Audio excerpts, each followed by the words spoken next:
नमस्कार दोस्तों, जय हिंद, सत श्री अकाल। कैसे हैं आप लोग? आई होप कि आप सभी लोग बहुत अच्छे होंगे।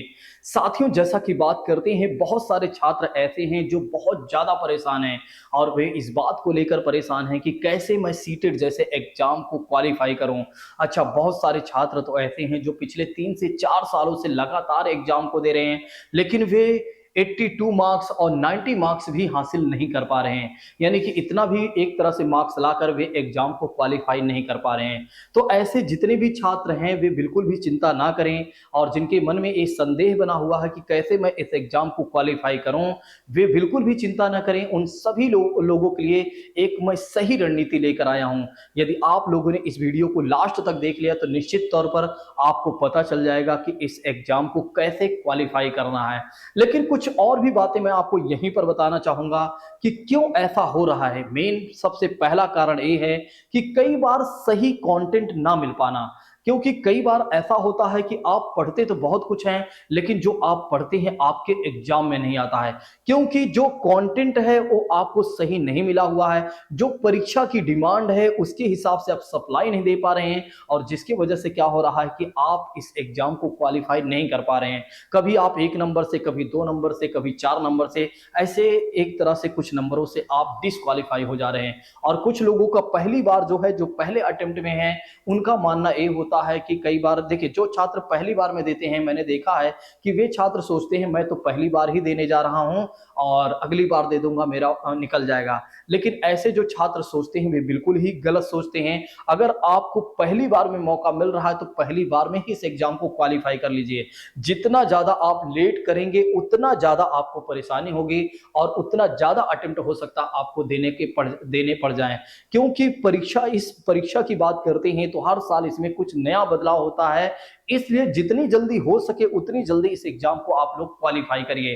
तो आइए हम बात करते हैं अपनी रणनीति के बारे में कि हमें किन किन बिंदुओं को ध्यान रखने की आवश्यकता है साथियों। ठीक है, अगर आप लोगों को यह क्लास अच्छी लगेगी, लास्ट तक वीडियो को देखिएगा, तो आप सभी लोग क्या करिएगा, शेयर जरूर करिएगा। अगर आपको लगता है कि मेरी बातें आपको पसंद आई हैं तो लाइक कमेंट भी करके जाइएगा। तो आइए समझते हैं कि कैसे हमें इस एग्जाम को क्वालिफाई करना है और किन किन बिंदुओं को हमें समझना है।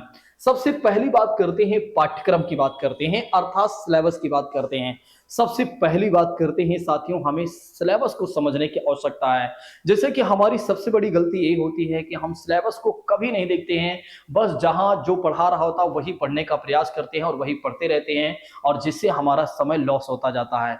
लेकिन मैंने हमेशा कहा है कि किसी भी एग्जाम को क्वालिफाई करना है तो आपको पहले सिलेबस पढ़ना चाहिए, खुद से रीड आउट करना चाहिए। खुद आपके पास सिलेबस के एक तरह से कह सकते हैं प्रिंट आउट होनी चाहिए, ताकि आपको पता चले कि आपने किन किन टॉपिक्स को कंप्लीट कर लिया है और कौन कौन से टॉपिक्स या चैप्टर बचे हुए हैं उनको कंप्लीट करना रह गया है। ठीक है, जब सिलेबस देखेंगे तो आपको खुद अनुभव होगा कि मुझे कैसे पढ़ना चाहिए साथियों।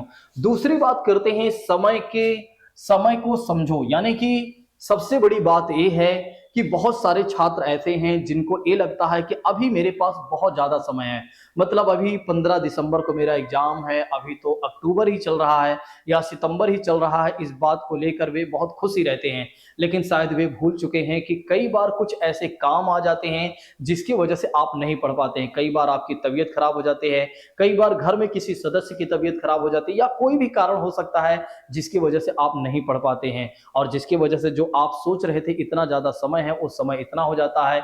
और कुछ त्योहार भी, जैसे अभी के दौर पर देखा जाए, अभी वर्तमान में देखा जाए तो बीच में कुछ त्योहार हैं जिनकी वजह से भी आपका समय जाएगा।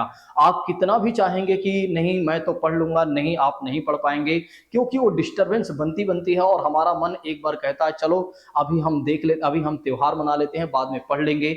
और जब 2-3 दिन अगर हमारी पढ़ाई छूट जाती है तो लगभग 2-4 दिनों बाद ही हमारा पढ़ने का मन करता है। ठीक है, अच्छे तरीके से नहीं तो हम पढ़ नहीं पाते हैं। तो इसलिए समय की कीमत को समझिए और अभी से जितना हो सके उतना तैयारी करिए। मैं तो कहूंगा कि अक्टूबर में ही अपने पूरे सिलेबस को कंप्लीट कर लीजिए जो इस वर्ष देने जा रहे हैं। जो छात्र 15 दिसंबर को एग्जाम देने जा रहे हैं, मैं उनसे कहना चाहूंगा कि वे इस वर्ष इस महीने जितना ज्यादा हो सके उतना ज्यादा सिलेबस को कंप्लीट कर लें। तीसरी बात करते हैं कि जल्द से जल्द उस विषय को जरूर जल्द से जल्द पाठ्यक्रम को पूरा करें, या कह सकते हैं उन विषयों को जल्दी से जल्दी पूरा कर लें जो विषय आपको समझ में आते हैं।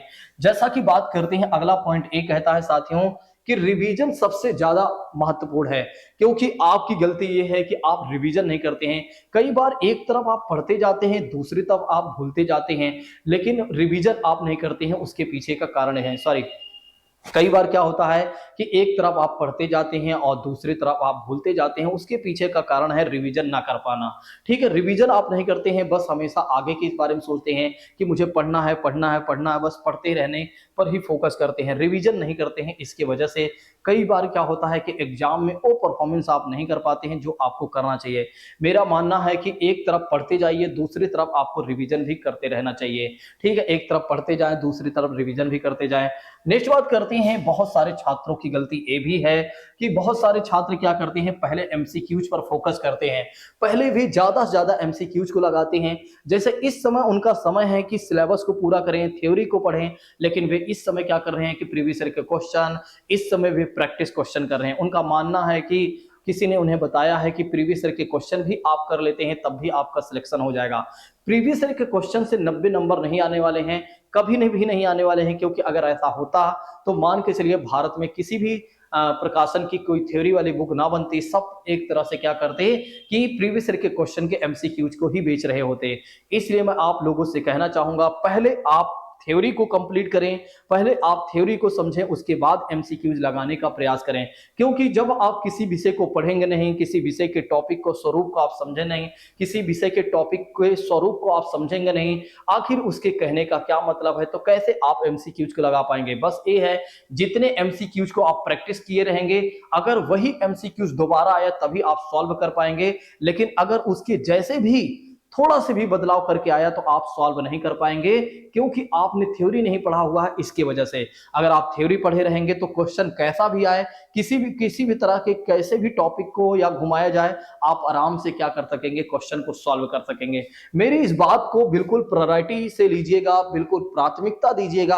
आप बिल्कुल भी गलती ना करें, अभी एमसीक्यूज पर फोकस ना करें। अभी आपका समय है कि आप क्या करें कि जितना ज्यादा हो सके उतना ज्यादा थ्योरी पढ़ें, रिवीजन करें उसे, फिर एमसीक्यूज आप लगाएंगे तो अच्छा रहेगा। उसके बाद मैं कहना चाहूंगा कि उन विषयों को जितना जल्दी, उन विषयों को आप पहले कर लें जो विषय आपको आते हैं, यानी जैसे हिंदी है, सीडीपी है, और जैसे पेपर 2 वाले छात्र हैं एसएसटी हैं, मैथ वाले, साइंस वाले, और जो पेपर 1 वाले छात्र हैं ईवीएस है। ठीक है, जो विषय आपके अच्छे हैं, जिन विषय को आप जल्दी समझ लेते हैं, उन विषयों को आप जितना जल्दी हो सके उतना जल्दी आप कंप्लीट कर डालिए अच्छे तरीके से। जैसा कि बात करते हैं, अगर आप स्वयं से नहीं कंप्लीट कर पा रहे हैं तो मैं स्वयं कंप्लीट करा रहा हूं, आप मेरा साथ दीजिए, मेरे साथ पढ़िए, ताकि वो विषय आपके जल्दी कंप्लीट हो जाएं, जो विषय से आपको ज्यादा मार्क्स मिल सके हैं, क्योंकि वो विषय आपको समझ में आते हैं। और जो विषय आपके कठिन हैं उनको आप बाद में पढ़ लेंगे। अगर उसमें 30 नंबर तो नहीं मिलेगा तो लेकिन 10-12 नंबर मिल जाएगा, तब भी आपका काम हो जाएगा।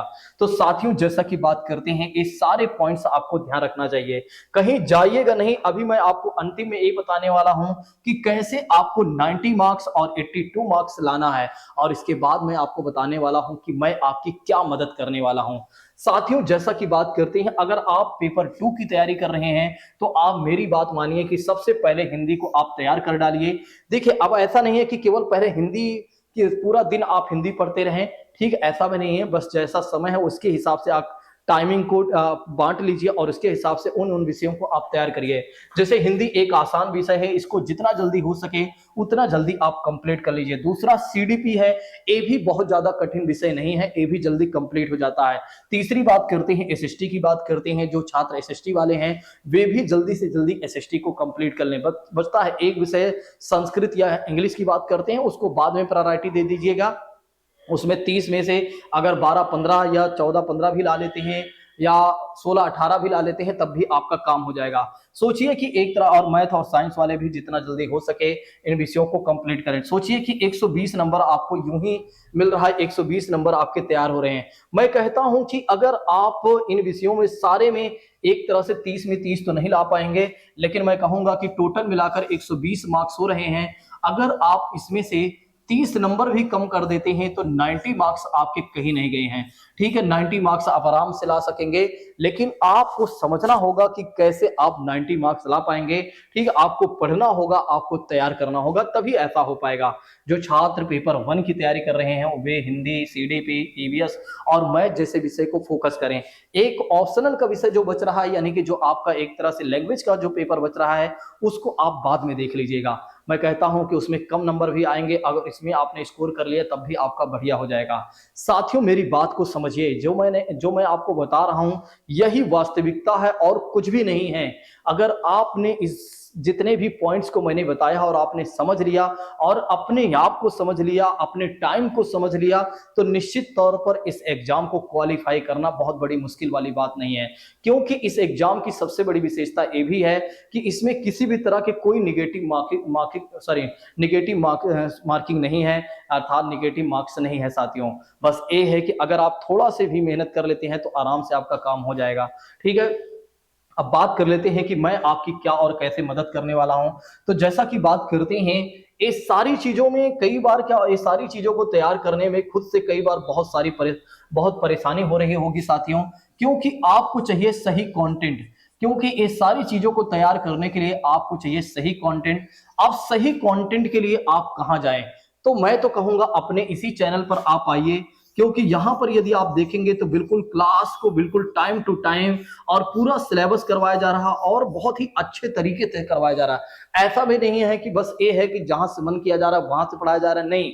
जो सिलेबस है उस सिलेबस के अकॉर्डिंग और अच्छे तरीके से एक एक चीजों को एक्सप्लेन किया जा रहा है, लाइन टू लाइन आपको बताया जा रहा है। मुझे नहीं लगता है कि यहाँ पर जिस तरह से आपको बताया जा रहा है इससे भी ज्यादा कहीं पर कहीं कुछ बताया जा रहा, और वो भी बिल्कुल फ्री ऑफ कॉस्ट आपको सारी चीजें मिल रही हैं। क्लास के साथ साथ यदि आप देखते हैं तो आपको नोट्स भी दी जा रही हैं, और नोट्स के लिए सिर्फ आपको क्या करना है, हमारे टेलीग्राम चैनल को ज्वाइन करना है। तो आप क्या करिए, हमारी क्लास को देखिए और आप क्या करिए, हमारी नोट्स को लीजिए और नोट्स को लेकर आप रिवाइज करते चलिए। जैसे जैसे क्लास आपको मिलती जाए वैसे वैसे आप क्या करिए, नोट्स को आप रिवीजन करते चलिए, ताकि आपका रिवीजन जब ताकि आपका एग्जाम निकले जब आप अच्छा रिवीजन कर पाएंगे। क्योंकि एक बार क्लास देखने के बाद ऐसा नहीं है कि आप स्वामी विवेकानंद है कि एक बार देखने के बाद सब कुछ आपको याद हो जाएगा, नहीं।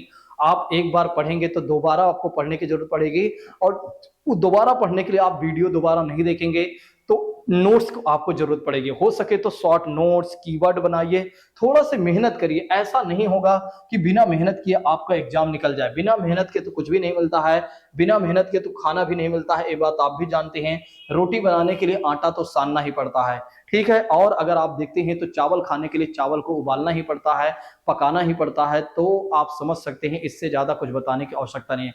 साथियों, अगर आप लोगों को मेरी बातें अच्छी लगी हो तो जाते जाते कमेंट करके जाइएगा, और मुझे उम्मीद है कि आप सभी लोग इस वीडियो को जितना ज्यादा लोगों तक हो सकेगा उतना लोगों तक आप शेयर जरूर करेंगे। तो साथियों, आज की बात को यहीं पर स्थगित करते हैं। अब मिलेंगे हम अपनी क्लास में। Thank you so much. जय हिंद दोस्तों, take care all of you.